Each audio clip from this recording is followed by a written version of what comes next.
Welcome to பாட்டி தோட்டம். நான் புளிச்சக்கீரை வாங்கினேன். இந்தமாரி குச்சி கொண்டாந்து நீங்கள் பேக்கில் ஊனி வச்சிட்டிங்கனாக்கா, ஊனி வைக்கிறதுனா நட்டு வச்சிட்டிங்கனாக்கா அது துளுத்துடும். நம்ம அப்புறம் பறித்து இது பண்ணலாம். இது பாருங்கள், இதெல்லாம் நட்டு இருக்கும் பாருங்கள். எல்லாம் புளிச்சக்கீரை நான் வாங்கி கடைஞ்சிட்டு நட்டு வச்சுக்கிட்டு தான் எப்படி துளுத்து. நான் 2 தாட்டி பறித்தோம். நான் கடைஞ்சிட்டு அரைக்கிற புளிச்சக்கீரை போட்டு ஒரு தாட்டி கோங்குக்கீரை பண்ணேன். இது போல் செய்யணும். இந்த புளிச்சக்கீரை வாங்கினீங்கன்னா நீங்கள் வேஸ்ட்டு பண்ணாதீங்க. நீங்கள் கீரை எடுத்துக்கின்னு இந்தமாரி முனையில் மட்டும் 2 இலை விட்டுடணும். விட்டு அப்படியே நட்டு வச்சிங்கனாக்கா துளுத்துக்கும் நல்லா. பாருங்கள், நம்ம நட்டுக்கலாம். இப்போது இதான் ஒன்றும் இல்லை, இப்படி மண் கலவை ரெடி பண்ணிவிட்டு நம்ம 2 3 இது பாரு 3 இது 3 4 அப்படி எப்படி வருதோ அப்படி எடுத்து இது பாருங்க, அப்படியே இப்படி ஊனி வச்சிட்டோம்னாக்கா அது துளுத்துக்கும்.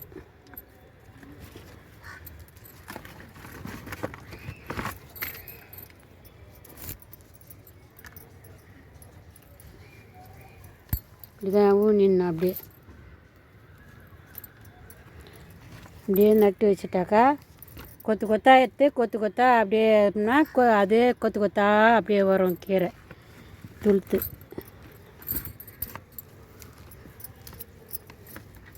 நல்லா மண் நல்லா இவ்வளோ ஆயத்துக்கு இறங்கணும். இவ்வளோ ஆயம் இறங்கினா தான் அது நல்லா துளுக்கும். ரொம்ப மேலே வைக்கக்கூடாது, ரொம்ப ஆயமாகவும் நடக்கூடாது. இதில் ஏற்கனவே நான் மல்லிகைப்பூ நட்டு இருக்கேன். அந்த களையை தந்து களை தான் அது, மல்லிகைப்பூ களை. அதை உடைச்சாந்து நட்டு இருக்கேன். அந்த துளுத்து வருது. நம்ம வேணும்னா இதிலே வச்சுக்கலாம். அப்புறம் புளிச்சக்கெல்லாம் ரெடி ஆகி எடுத்துகிட்டு பிற்காடு அப்படி இல்லைன்னா வேறு பேக்கில் எடுத்து நட்டுக்கலாம் அந்த மல்லிகைப்பூ செடியை. இப்போ பேக் இல்லை, அதனால தான் நான் அதில் நடுறேன். எல்லாத்துலேயும் கீரை போட்டேன். நான் பேக் இல்லாததுனால இந்த புளிச்சக்கீரை இதில் நடுறேன்.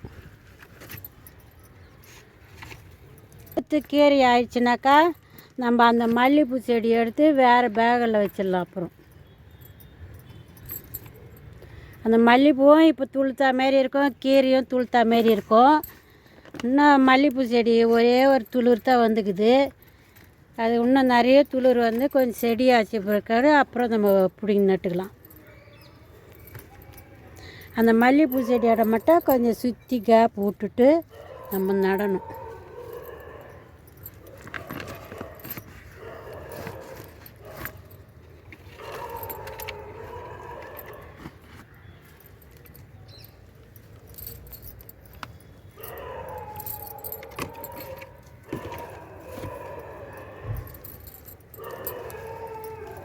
நல்லா துளுத்து வந்துச்சுன்னா இதோட நான் வெளியில் வாங்க மாட்டேன். புளிச்சக்கீரைனா நாங்கள் இஷ்டமாக சாப்பிடுவோம். கோங்குக்கீரை பண்ணுவேன், அரைக்கிற புளிச்சக்கீரை போட்டு கடைவேன். எங்களுக்கு ரொம்ப பிடிக்கும். அதனால தான் நான் புளிச்சக்கீரை பாருங்க இந்த பேக்கில் இப்போ நட்டுட்டேன்னா, ஏற்கனவே 2 நாளைக்கு முன்னே வாங்கினேன். இதை கொண்டாந்து ஊனி வச்சுக்கிறேன். இது அதுக்கு முன்னே வாங்கினது 2 கூடையில். அது 2 தாட்டி நான் கீரை பறித்து ஒரு தாட்டி அரைக்கிற புளிச்சக்கீரை கடைஞ்சிட்டேன். ஒரு தாட்டி கோங்குக்கீரை சட்னி பண்ணிக்கிறேன். இதுமாரி நீங்களாம் பண்ணுங்கள். வேஸ்ட்டு பண்ணாதீங்க. அந்த குச்சியை நட்டு விடுங்க, துளுத்துக்கும். இந்தமாரி வாட்ரு கேன் இருந்தால் கூட அதில் கூட நட்டுடலாம். ஒரு 4 குச்சி சுற்றி நட்டு வச்சோம்னாக்கா அது நம்மளுக்கு கீரை கொடுக்கும். நம்ம தூதுவளை பறிச்சிக்கலாம். இன்றைக்கி துவையல் அரைக்கலாம். பறிச்சும் போய் துவையல் அரைச்சா நல்லாயிருக்கும். உடம்புக்கும் நல்லது, சளிக்கெலாம் நல்லது, மாறு சளிக்கலாம். இப்போ சளியில் காயிற வெயில்ல இருந்தாலும் அரைச்சி சாப்பிட்லாம், நல்லது உடம்புக்கு. தூதுவெல்லாம் நிறைய இருக்குது, பறிக்கணும். கையில் பறிக்க முடியல, முள் குத்துது. பறித்து பார்த்தேன், கொஞ்சம் பறித்தேன், முள் குத்துது. அதான் சரி கத்திரிலேயே கட் பண்ணலாம் அப்படின்ட்டு.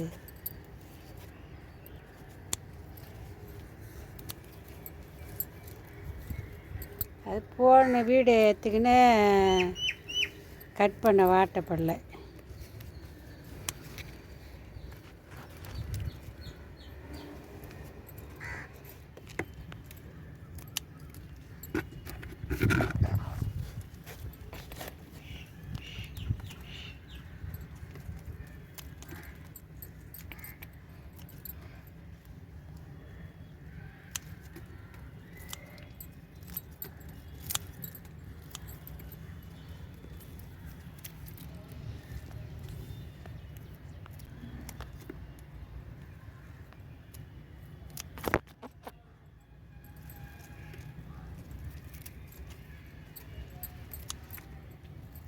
பண்ணி எடுத்துட்டோம். இப்போ தூதுவளை கட் பண்ணி எடுத்துட்டோம். இப்போ நம்ம போய் புளி, பூண்டு, இஞ்சி, தேங்காய் எல்லாம் வச்சு நம்ம துவையல் அரைச்சிக்கலாம். போதும் இது இன்னைக்கு.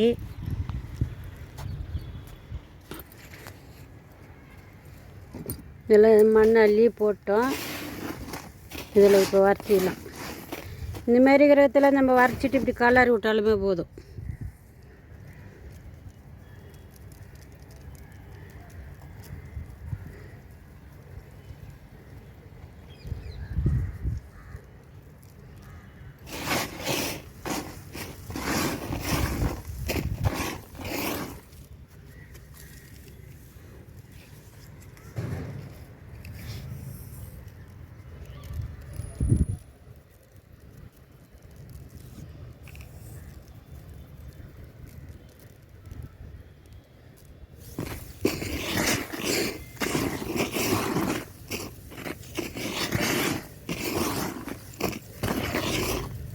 இதெல்லாம் ஏற்கனவே அரைக்கிற இன்னும் 2 நாள் எடுத்து நம்ம சமைக்கலாம்.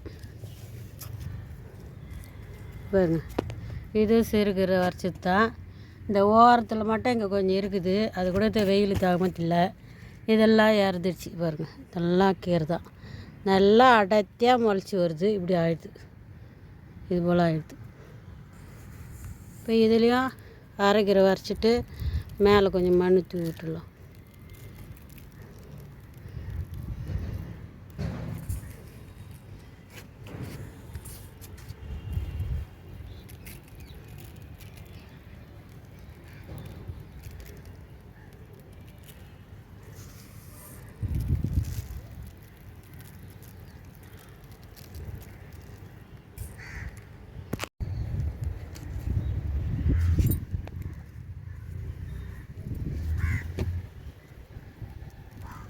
மாரி விர எடுத்து நம்ம போட்டோம்னா மாரி கோடெல்லாம் போட வேணாம். அப்படியே வரைச்சிட்டு நம்ம துவழி விட்டாலுமே போதும்.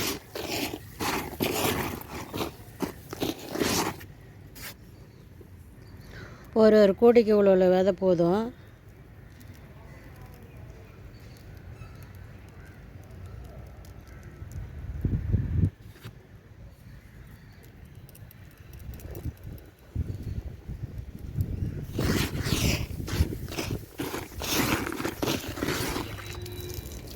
இப்போ கீரை வரைச்ச மாதிரிக்கு தண்ணி விட்டுக்கலாம்.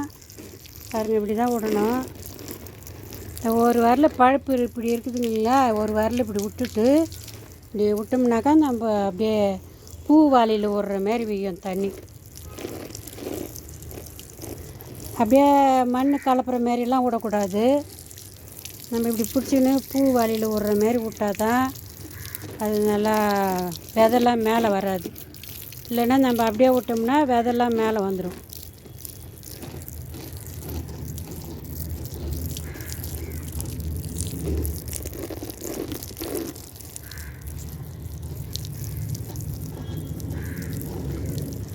அந்த பழுப்புக்குள்ளே நம்ம விரல விட்டுடணும்.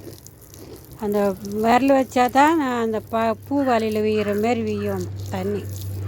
நம்ம இப்போ விரல் எடுத்துட்டோம்னாக்கா அப்படியே சட சட சடன்னு போயிட்டு கீரை விதெல்லாம் மேலே கலப்பி விட்டுடும். இப்படிதான் விடணும், நம்ம தெளிக்கிற மாரி.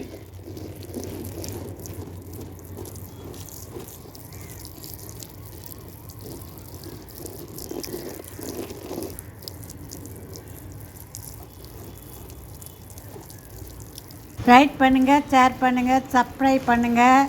மறக்காமல் பெல் பட்டன் அழுத்துங்க. மேலே தள்ளிடாதீங்க. மறக்காமல் பெல் பட்டன் அழுத்துங்க.